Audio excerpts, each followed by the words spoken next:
O desenvolvimento na teoria piagetiana. A preocupação central de Jean Piaget foi responder à questão de como se constrói o conhecimento.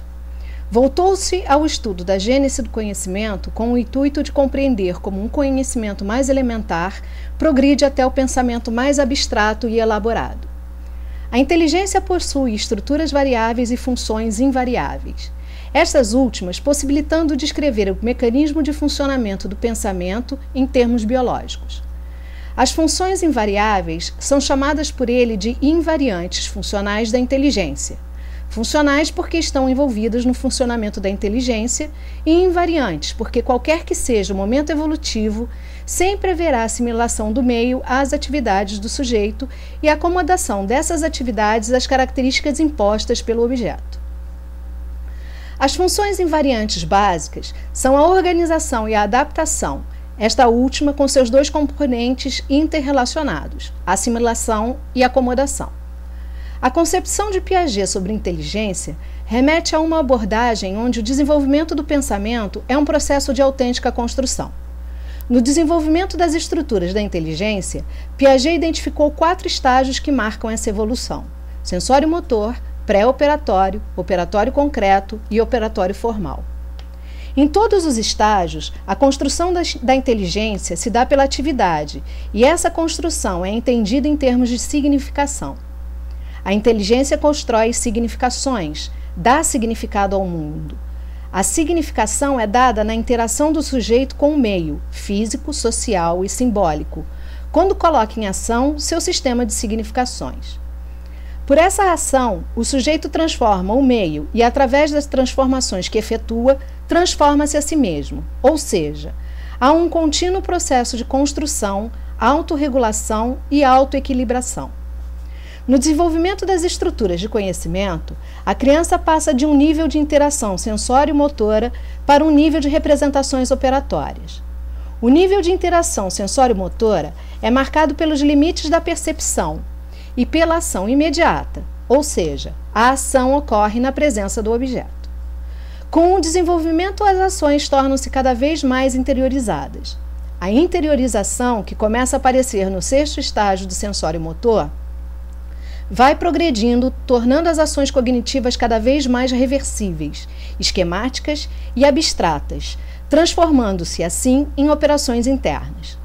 A constituição da função simbólica, que possibilita diferenciar o significante do significado, permite o reforço da interiorização das ações.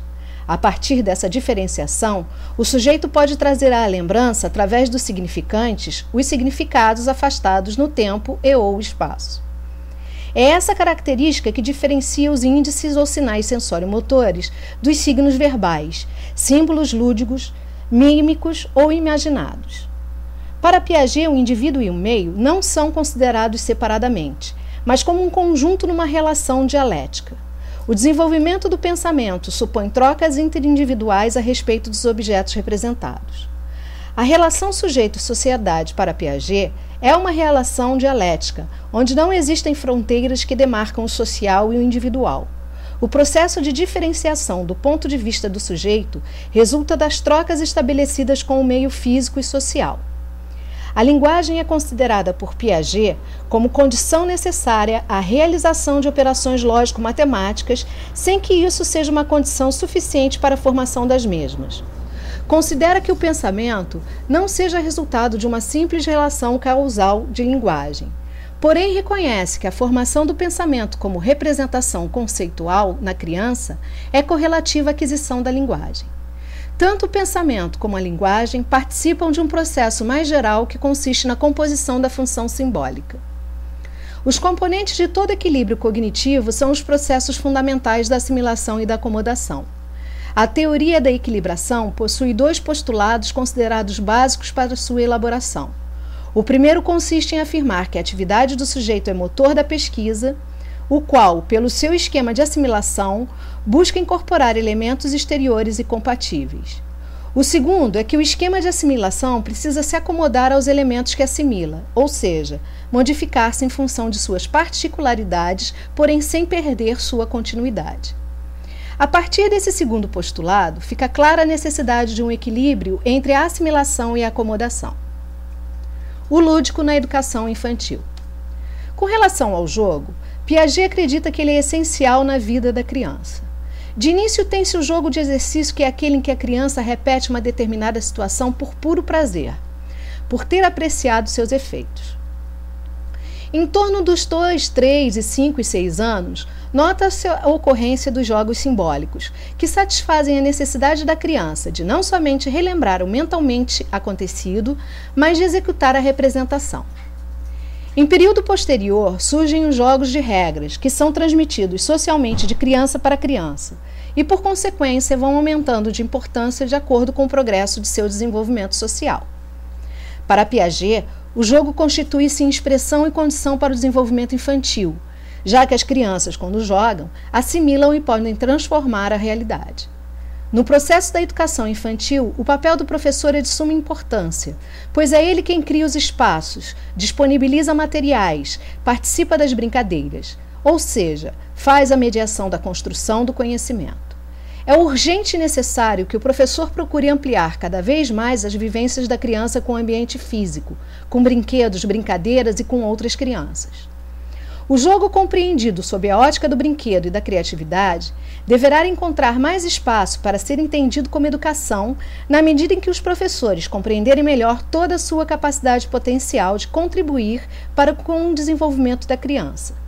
Entendemos, a partir dos princípios aqui expostos, que o professor deverá contemplar a brincadeira como princípio norteador das atividades didático-pedagógicas, possibilitando às manifestações corporais encontrarem significado pela ludicidade presente na relação que as crianças mantêm com o mundo. A pedagogia Waldorf. Rudolf Steiner mostra como o homem contém em si cada reino da natureza. Assim, o reino mineral está presente no homem, através dos ossos, e em toda a estruturação do corpo físico. O reino vegetal se manifesta no homem através dos processos vitais presentes nos líquidos morais e sangue, similares à seiva na planta. Por sua vez, o reino animal está no homem em seus instintos e sensações. Porém, o princípio de liberdade individual, de autoconsciência, só existe no reino humano, e isto torna o homem um ser pertencente, simultaneamente ao reino natural físico e ao espiritual, portanto, sujeito às leis de ambos. A partir da análise das dimensões específicas do ser humano, o pensar, o sentir e a vontade, Rudolf Steiner firmou as bases de uma educação que tende a responder às necessidades atuais e futuras da humanidade. Segundo ele, uma sociedade só pode configurar-se e desenvolver-se de forma sadia e adequada às solicitações da época se levar em conta as dimensões essenciais do ser humano. Como escola livre, a escola Waldorf tornava real o impulso da autogestão. Como escola para crianças de qualquer procedência, capacidade, raça, religião, plasmava a ideia da coeducação social. Uma das principais características da pedagogia Waldorf é o seu embasamento na concepção de desenvolvimento do ser humano introduzida por Rudolf Steiner. Essa concepção leva em conta as diferentes características das crianças e jovens segundo sua idade aproximada. O ensino é dado de acordo com essas características. O mesmo assunto nunca é dado na mesma maneira e em idades diferentes. Ela é uma pedagogia holística, em um dos mais amplos sentidos que se pode dar a essa palavra quando aplicada ao ser humano e à sua educação. De fato, ele é encarado do ponto de vista físico, anímico e espiritual, e o desabrochar progressivo desses três constituintes de sua organização é abordado diretamente na pedagogia. Assim, por exemplo, cultiva-se o querer, agir, através da atividade corpórea dos alunos em praticamente quase todas as aulas. O sentir é incentivado por meio da abordagem artística constante. Além das atividades artísticas e artesanais específicas para cada idade, o pensar vai sendo cultivado paulatinamente desde a imaginação dos contos, lendas e mitos no início da escolaridade, até o pensar abstrato, rigorosamente científico, no ensino médio. O fato de não se exigir ou cultivar um pensar abstrato intelectual muito cedo é uma das características marcantes da pedagogia Waldorf em relação aos outros métodos de ensino. Assim, não é recomendado que as crianças aprendam a ler antes de entrar na primeira série. Como o computador força um pensamento lógico-simbólico, nenhuma escola Waldorf o utiliza, sob qualquer forma, antes do ensino médio, nona série na seriação Waldorf.